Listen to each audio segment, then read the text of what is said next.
Next topic అండి. KCR కేటీఆర్ని ఇరికించిన వైఎస్ జగన్ ఫోన్ ట్యాపింగ్ చేశారేమో సంబంధం లేదన్న జగన్.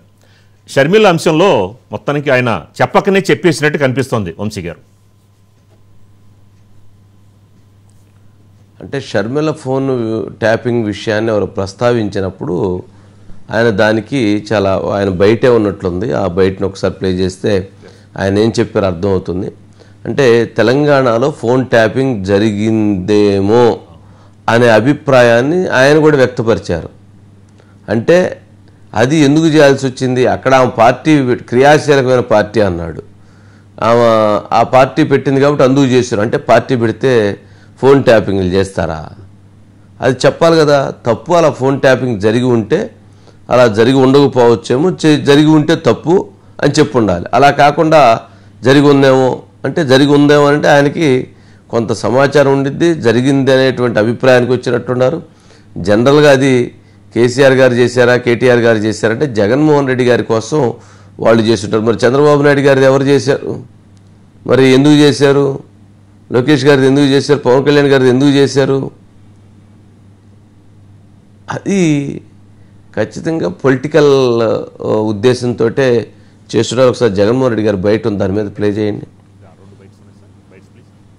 కేసీఆర్ ప్రభుత్వం షరీఫ్నమ్మని ఫోన్ ట్యాప్ చేసిందా అంటే బహుశా షరీఫ్నమ్మ అప్పుడు ఆ రాష్ట్రంలో అప్పట్లో క్రియాశీలకంగా పార్టీ పెట్టిన నేపథ్యంలో చేసినాడేమో, నాకేం తెలుసు. చేసినాడో లేదో నాకేం తెలుసు. అయినా దానికి నాకేం సంబంధం? అది సార్ వంశీ గారు, నాకు సంబంధమే లేదు అని చెప్పి అంటున్నారని. కానీ ఇందులో వంశీ గారు చేస్తున్నారేమో, ఆ పార్టీ పెట్టింది, ఆ పార్టీ పెడితే ఫోన్ ట్యాప్ చేస్తారా? వాళ్ళిద్దరి మధ్య ఉన్న సంబంధం చెప్పాలి కదా, తప్పని చెప్పాలి కదా. తప్పని చెప్పకపోతే ఎట్లా? సరే ఏదన్నా కానీ ఇప్పుడు ఈ కేసు విషయంలో 100% ఫోన్ ట్యాపింగ్ అనేది ఇప్పుడు ప్రకంపనలు సృష్టిస్తూ ఉంది. ఇప్పటికే దానికి సంబంధించి చాలా అంశాలను మనం ఇప్పటికే వెల్లడించాము. ఇప్పుడు ఎవరైతే వేముల వీరేశం లాంటి వాళ్ళు చాలా దీని మీద ఆత్రం లాంటి వాళ్ళు ఇంకా చాలామంది చాలా కీలకమైనటువంటి వ్యాఖ్యలు కూడా చేశారు.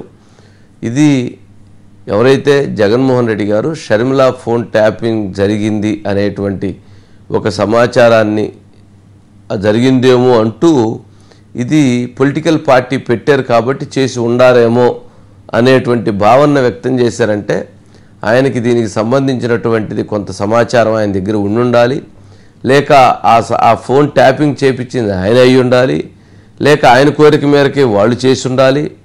ఆ చేసినటువంటి సమాచారం సంభాషణ అంతా కూడా ఇక్కడికి జగన్మోహన్ రెడ్డి గారి దగ్గరికి ఎవరైతే చేసినటువంటి వాళ్ళు పంపించుండాలి.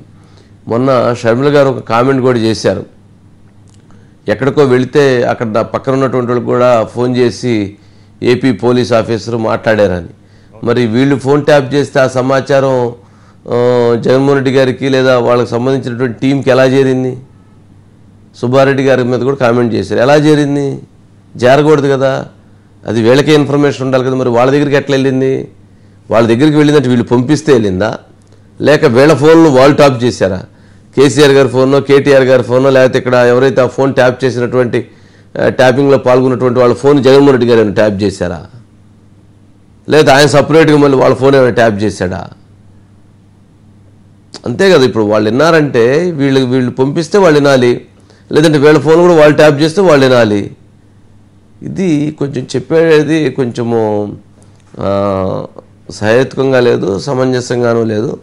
బట్ ఏదన్నా కానీ కేసీఆర్ గారికి జగన్మోహన్ రెడ్డి గారికి లేదా కేటీఆర్ గారికి జగన్మోహన్ రెడ్డి గారికి ఒక మంచి అనుబంధం ఉంది. ఇప్పుడు ఈ విషయంతో ఆ అనుబంధం ఎక్కడి నుంచి ఎక్కడి దాకా వెళుతుంది, లేదా ఏ రకమైనటువంటి గ్యాప్స్ క్రియేట్ అవుతుంది అనేటువంటిది చూడాలి.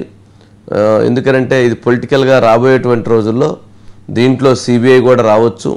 ఇన్వెస్టిగేషన్ టీమ్స్ మరింత లోతుగా దర్యాప్తు చేస్తే చాలా పేర్లు, చాలామంది అంశాలు, చాలా వ్యక్తుల యొక్క అభిప్రాయాలు, చాలామంది డేటా కూడా వచ్చేటువంటి అవకాశం ఉంది.